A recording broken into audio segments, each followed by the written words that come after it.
talk about which lenses I would use if you could only pick one or two lenses that are all-rounders but also brilliant portraiture lenses.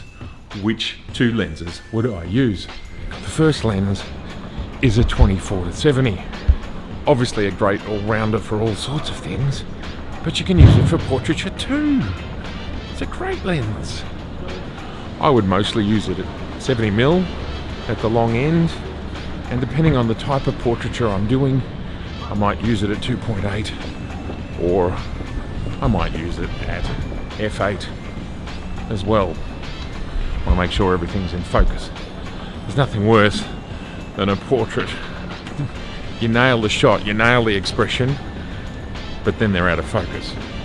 So f8 during portraiture, a great all-rounder, and great for portraiture as well, is the 70-200 2.8. So that lens is great for sports, great for wildlife, it's great for everything. And they are the two lenses that I use the most for portrait photography. And let's talk about that a little bit more. Why? Why do I use the 24-70, and why do I use the 70-200?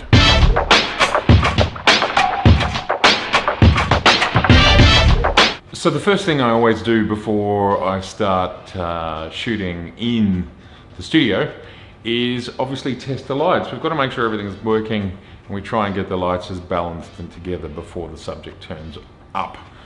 These days I'm photographing famous people and important people here in the book publishing world, and that means you've got to do things as quickly as possible. So what we do so what I'm shooting with now is one of the two lenses that I was talking about.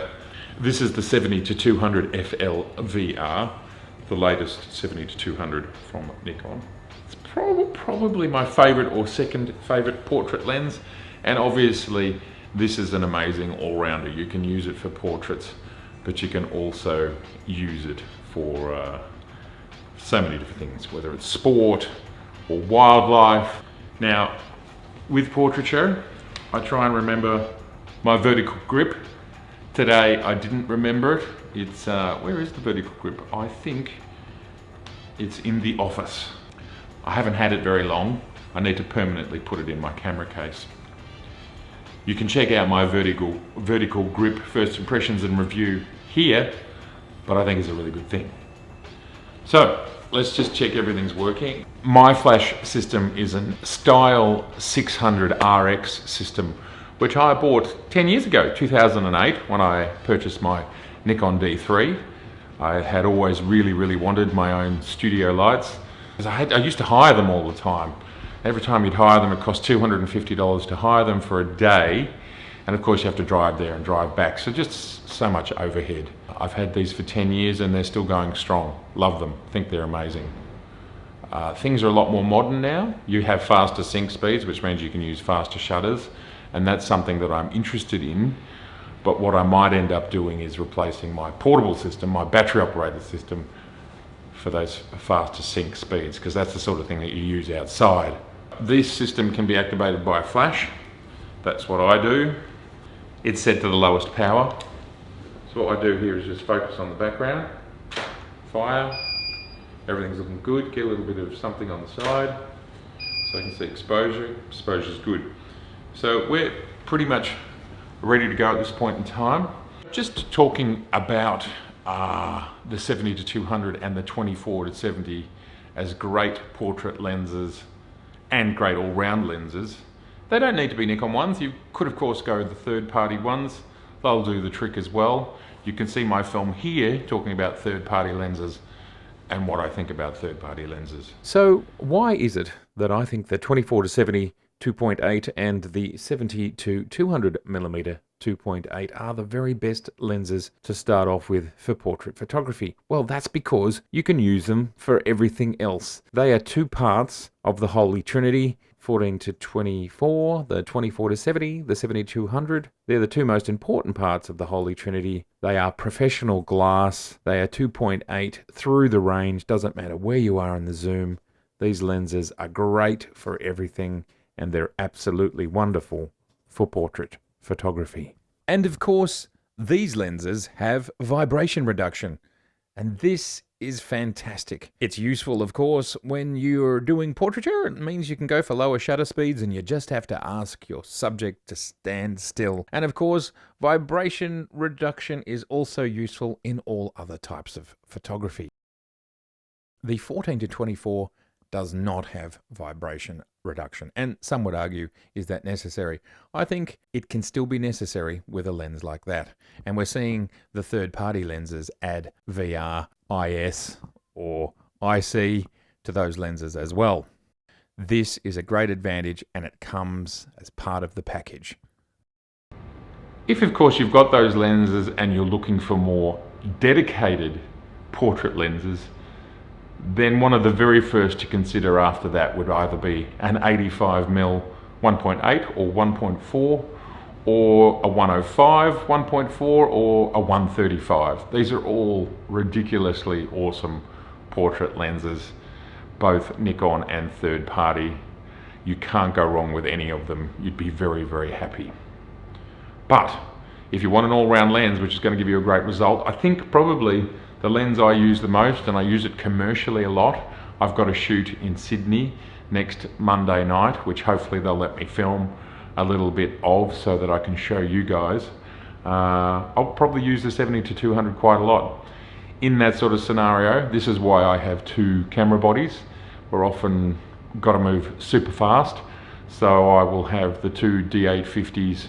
I will have the, as standard, the 24 to 70 and the 70 to 200 on those two bodies, and I can shoot in tandem. And of course, because in this case it's for an advertising agency, we will shoot with both card slots full, and I will have something like 6 batteries ready to go that night, even though we probably won't even get through one. Yes, and I will have the vertical grip with me as well, because that helps when you're shooting vertically to make your hands less tired. That'll be a full-on shoot. I'm very excited. Got to fly up to Sydney for that one. If you're going to buy your very first portrait lens and you don't have a 70 to 200, I would say the 70 to 200 would be the one to get versus the 24 to 70. The 70 to 200 millimeter lens is the one I use the most across everything, whether it's commercial work, portraiture, even streetscape photography. I use it a fair bit. And for example, if you look at any of my most recent movies, you can see it's being used a lot. And in my D850 review, it's probably the lens that I used the most in that, to get those time-lapse images and to get that compression. So I would say number one, get yourself a 70 to 200. Doesn't matter if it's a 2.8 or an f4. It's, you know, an f4 is fantastic and they're sort of half the price. It's a great place to start. They're beautiful lenses. Nikon make them, other manufacturers make them. Just a great place to start and a great lens. And then the next one, of course, would be top of my list, side by side, next to the 70 to 200 is the 24 millimeter to 70 millimeter zoom. So they're my selections for the best portrait lenses that you can have that are also all-round lenses. I've talked a little bit about some other great portrait lenses that are not all-round lenses.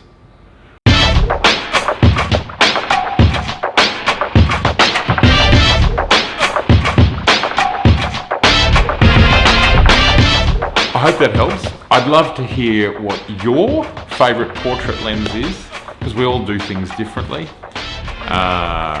Yeah, I'd really love to hear what yours are. Thank you so much for watching. If you haven't subscribed, please do. Please like, please share, because you know it makes us all smarter. And I tell you, I need to be a bit smarter.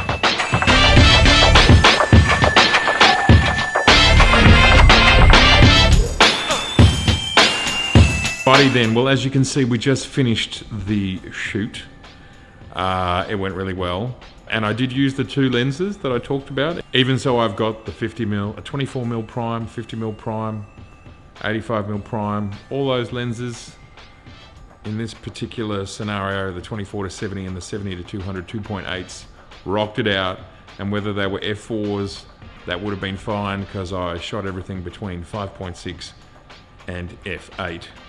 So they are my choices for fabulous portrait lenses that are all-rounders, and they are the first two lenses you should get anyway. See you soon, love your work, and keep on collecting.